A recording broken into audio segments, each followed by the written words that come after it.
What's cracking, everyone? It's double nickel day. Yes, I'm officially 55 years old, another lap in this marathon that we call life. Shout out to and long live Nipsey Hussle. This being my 55th, it's the perfect time to kick off a series aptly titled Father at 55. Before we get into it, I'd like to thank all of my subscribers and those that have viewed my product review content. I will be shifting gears from that to this series, plus another series called Back to Ballin', which I will start shortly. I will keep the review content up as I will from time to time be reviewing other dope products that I've purchased. If you haven't done so already, please hit that like and subscribe button if you're digging my content. And don't forget to hit the bell icon to get notified when I drop another video. So, with that out of the way, let's get into it. So, why would any sane man choose to become a father later in life? The crying, dirty diapers, the cost, and most importantly, the potential family court issues.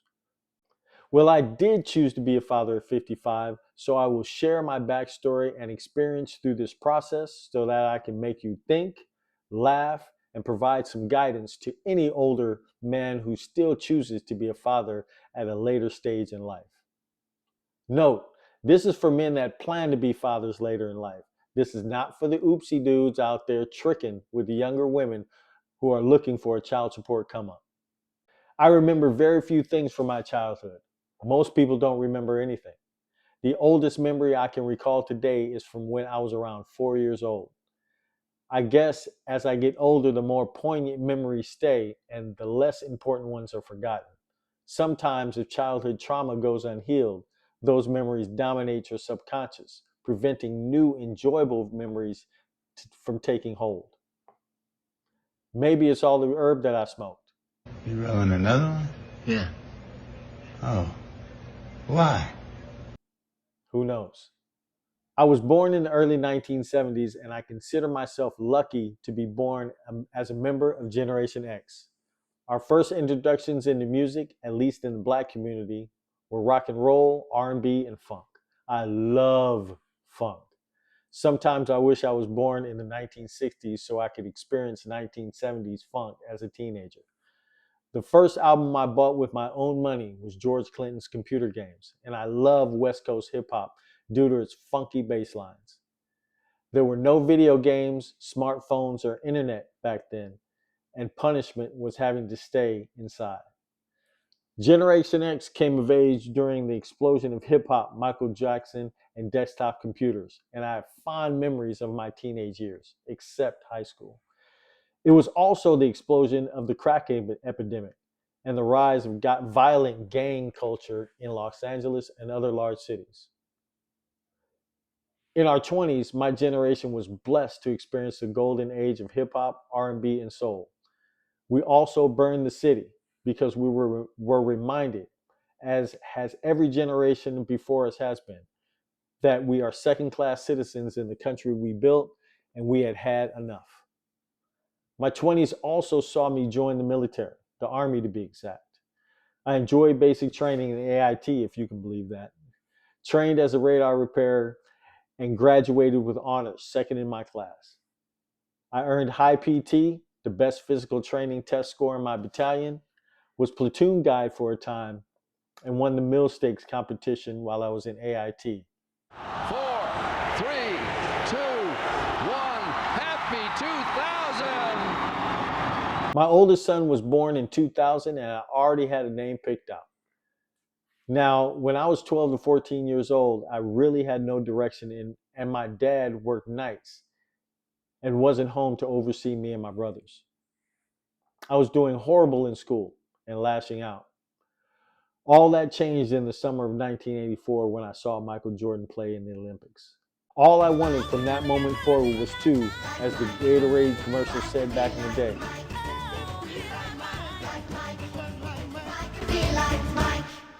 I had to do well in school to play, so I did. My high school years consisted of school, practice, homework, sleep, and balling all day Saturday and Sunday. Michael Jordan changed the trajectory of my life, and I knew my firstborn would do the same. At 3 months old, my son's mother refused to let me see him and thus started a near 12-year court battle over time, money, and in my opinion, petty selfishness. Since we lived in California, you all know that in the end, it didn't turn out favorable for me. I had my part to play in that. However, that doesn't justify the more than a decade long battle I had to endure. So, in a sense, having my oldest son did change the trajectory of my life, just not in the way I thought it would. That had nothing to do with him and everything to do with me and the choice I made regarding who to lay down with. My oldest son and I are in a very good place thanks to a lot of honest and open communication, love, and mutual respect.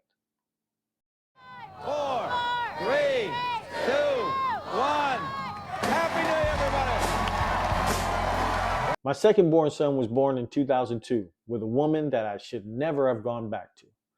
The entire situation was toxic from the start, and being depressed from battling my oldest son's mother in court, I didn't do what was needed to break things off permanently. That relationship ended when our son was 18 months old. By the time I did break things off permanently, his mother had completely turned him against me, and I don't have a relationship with him to this day.